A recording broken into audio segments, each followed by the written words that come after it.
Hello everybody, it's MrLEDiecast. This video is going to be on fantasy cars. I was called out by Matt Young to talk about my 5 favorite fantasy cars. I think this was the SIC Diecast challenge.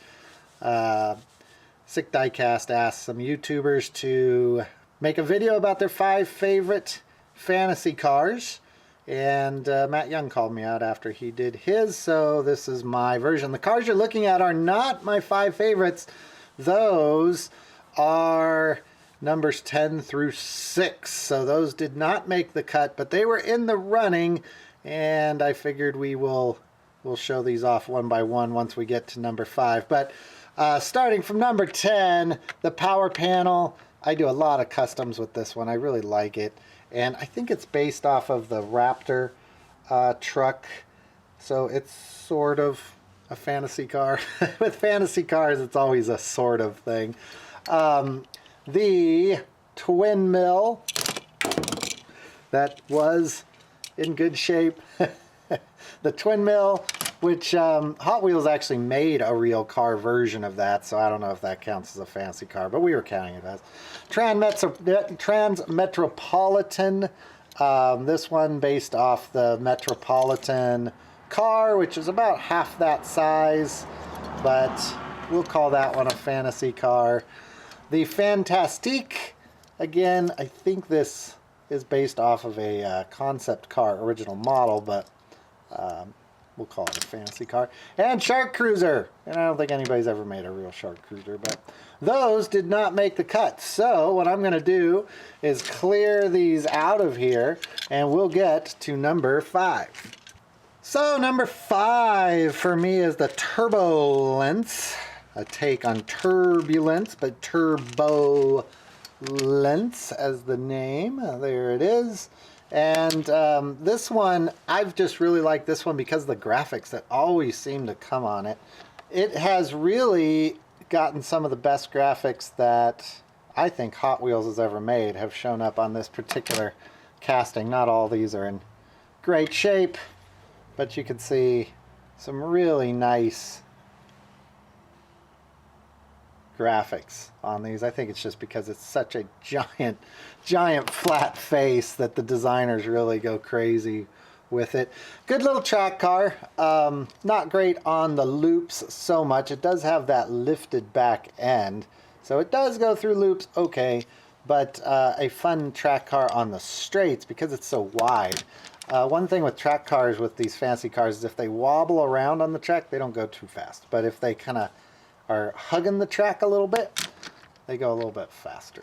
So Turbulence is my number 5 car. Number 4 for me is going to be Wild Thing. Whoops. Wild Thing. This one from the Demolition series. One of my favorite series with one of my favorite cars, making this probably one of my top 50 favorites of all time.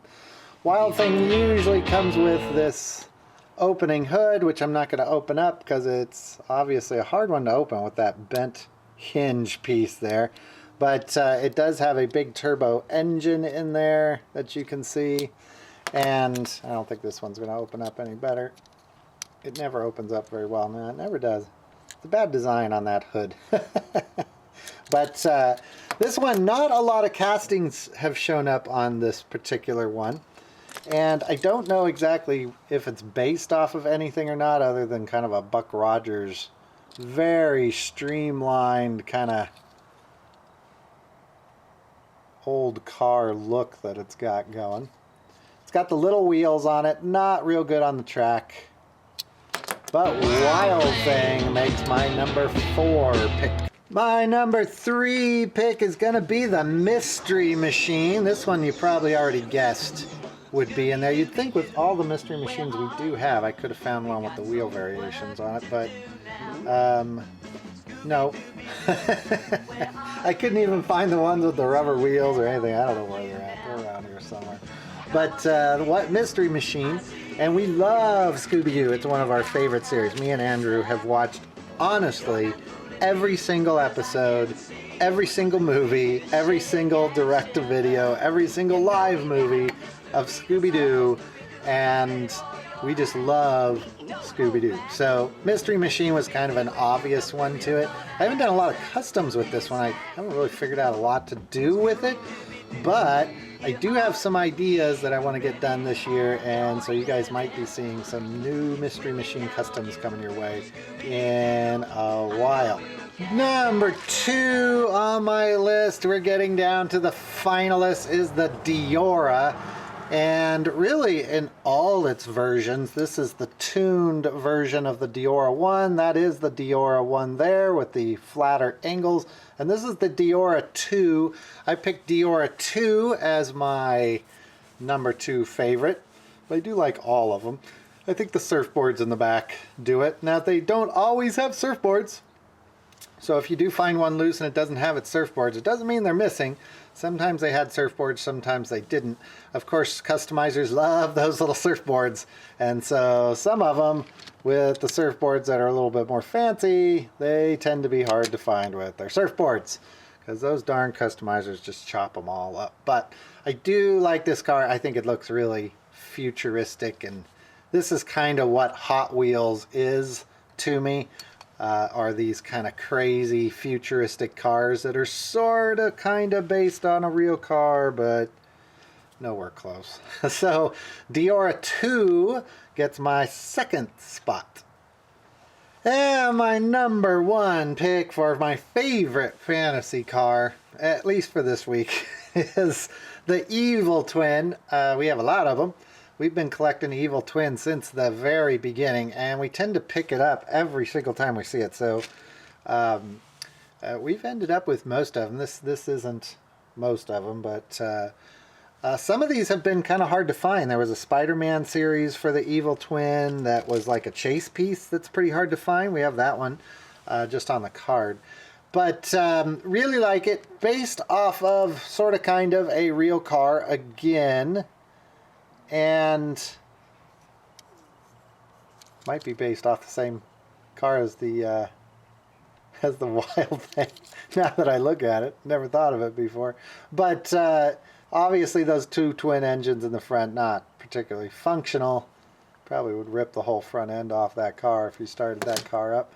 But it's come in a ton of different variations, which makes it a fun one. I think it's been in the mainline series for a very long time. It also shows up in a lot of the sub-series, a lot of the multi-packs, a lot of the collector series. So it's a fun one to collect. Yeah, there's some really cool variations on it. This one was one of the Halloween cars, which this one does tend to show up a lot in the Halloween car series. This one was one of those exclusives. So lots of variations on the Evil Twin. Also, it did have a tuned version. Old Low Flow here, who gets no love whatsoever, but that is the tuned version of the Evil Twin. He did not make my number 1 pick. So that's going to be it for my picks. I don't think I'm going to nominate anyone, just because I think this is about run its course, and I'm coming along really late and to the party. Sorry about that, Matt. I've been doing a bunch of work, and we've just now started shooting the videos again. Plus, we had kind of ripped the whole workshop apart and rebuilt it. So it's only been the last couple days that I've been able to shoot new videos. Like I said, I haven't caught up on everybody's YouTube videos yet. I will. If anybody else nominated me, I'll post it down in the comments. But this was fun. It's hard to pick your favorite fantasy car. It's one of those things we don't really think about a lot. We all have our favorite car, but the fantasy cars, and then figuring out even if it's a fantasy car, and concept car, and all that stuff. So I only picked Hot Wheels. You'll notice, had I really given it some other thought, I might have thrown in some Matchbox cars, and these top 5 might have been totally different, because there are some favorite Matchbox cars I have. So maybe I'll do that video here in a little bit. I'll make up my own top 5 Matchbox. Thanks for watching, everybody. I will see you later. Thanks, Matt. Thanks, SIC Diecast. Bye.